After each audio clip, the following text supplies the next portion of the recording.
Jesucristo, isa sa pinakakilalang pangalan sa mundo ng Kristyanismo. Natatanging persona para sa mga relihiyoso, subalit puno ng kontrobersiya ang buong pagkatao. Pinagtatalunan kung Diyos o bugtong na anak, marahil propeta lamang para sa mga Arabo. Subalit ang salaysay ng Biblia mula nung ito ay bata pa hanggang sa naging 30 taong gulang ay may agwat sa kwento. Siguradong magugulat ka sa malalaman mo na natagpuan na ang kasagutan kung bakit may agwat ang pahayag sa buhay ni Jesus. Mayroong mga naniniwala at marami din namang naghihinala. Ang tanong, totoo ba?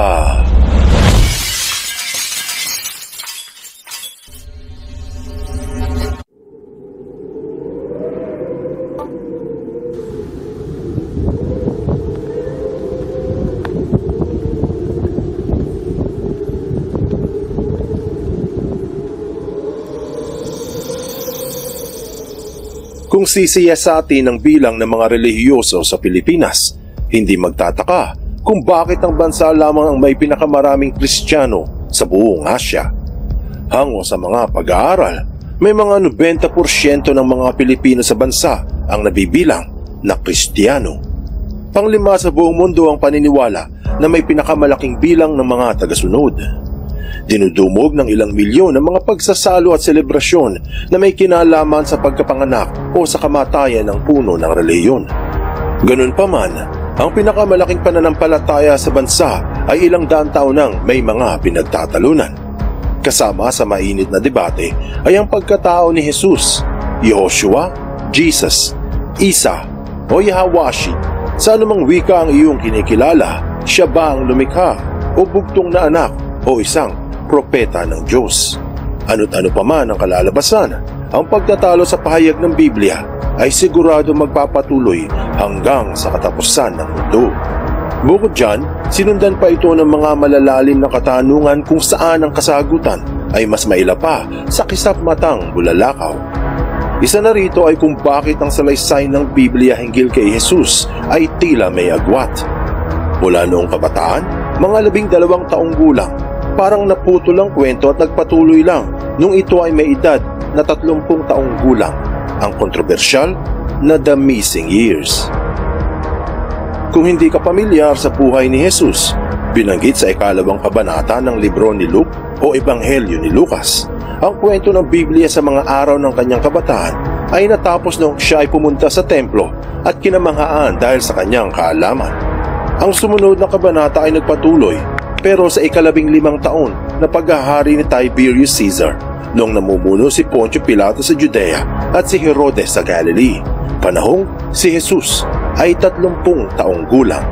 Sa 2 kabanata versikulo 23 ang sabi, si Jesus ay may gulang na 30 taon nang nagsimula sa kanyang gawain. Kaya marami ang nagtatanong kung ano ang kwento mula nung ito ay 12 hanggang bago ito umidad ng 30. Mukha nga namang mayroong agwat na 18 taon. Mula nung ito ay napuna ng mga theologians, maraming sagot ang nagsulputan. Marami ay may kabuluhan, pero yung iba ay walang katuturan. Marahil ay hindi mo napansin ang agwat na ito noon, o siguro napaliwala ang katanungan dahil sa kulang ang oras o abala sa panahon. Pero minsan ang faith o pananampalataya, kung hindi bibigyang pansin ay maaaring tumila. Pero kung paggugugula ng panahon at patitibayin, ay mapapakinabangan sa oras na kailanganin. Mabubulabog ang iyong pagkatao kung sasabihin sa iyo na isa sa mga paliwanag hinggil sa agwat ng Biblia ay pumunta di umano si Jesus sa ibang bansa. Ano man ang iyong pinaniniwalaan o kinabibilangan, ang mga teorya hinggil sa tinaguriang agwat ay kinakailangan ng mapanuring analisa upang nang sa gayoy, hindi malihis ng landas ang sinumang may pananampalataya at tuluyang mawalay ang isa sa mensahe ng Biblia.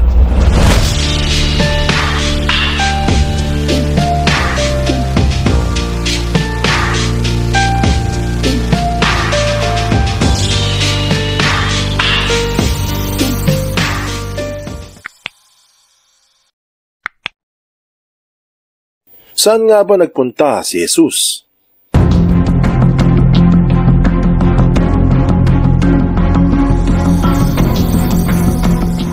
Kung ang isa ay pamilyar sa bansang Hapon, sa mabundok na bayan ng Shingo sa Aomori, mga 3 oras ang biyahe mula sa Tokyo.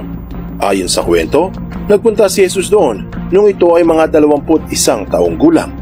Napangasawa nito si Miyuko, ang dalagang anak ng isang magsasaka.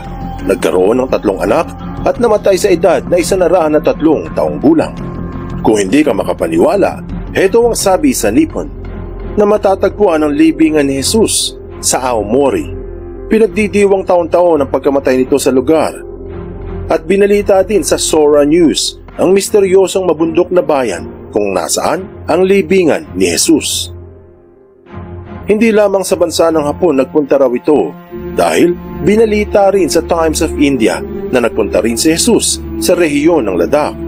Isang sikreto daw ng Ladakh ay ang mga nawalang taon ni Hesukristo. Ayon sa pahayag, natagpuan sa monasteryo ng Hemis ang mga isinulat ni Jesus, ang tinaguriang nawalang ebanghelyo. Sa katunayan, sinabi sa Hindu portal na mayroon daw scientific proof na nag-convert si Jesus sa Hinduismo bago ito namatay sa Kashmir at nailibing sa Srinagar ng kanya Rosabal. Hindi lang yan, nagpunta rin daw si Jesus sa Europa, sa Britanya. Sinabi sa Sky History na naglakbay raw si Jesus kasama ni Joseph of Arimathea sa bansang Britanya. Ayon sa kwento, itinaguyod ng simbahang Kristiyano sa Glastonbury ng Somerset kung saan nakalagay ang Holy Grail. Binanggit din sa Economic Times na si Joseph of Arimathea, kilalang mayamang Hudyo, ay naglakbay sa Europa at isang beses ay sinama nito ang batang si Jesus.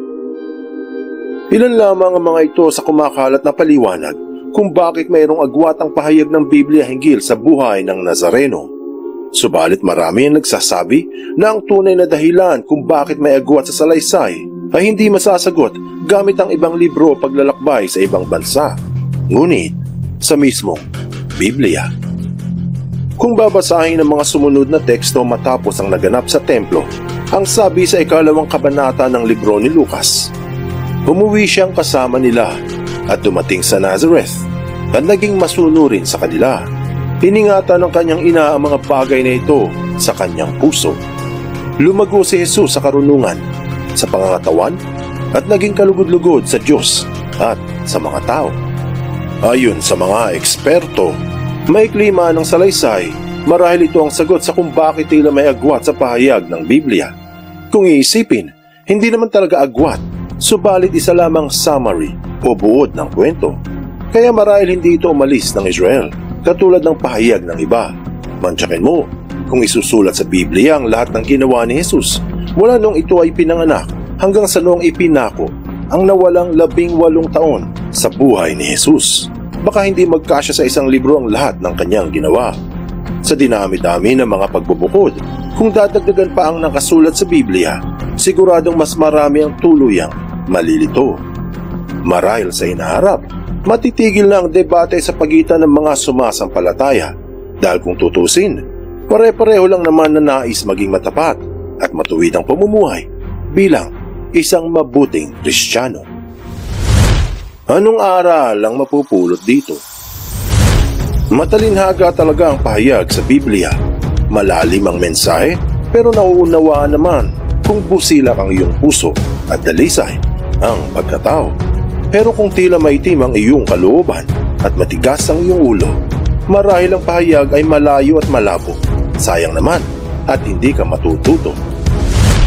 Buksan mo ang iyong isip at hayaang lumalim pa ng lubusan ng iyong pangunawa sa mga kasaysayang kapupulutan ng maraming aral.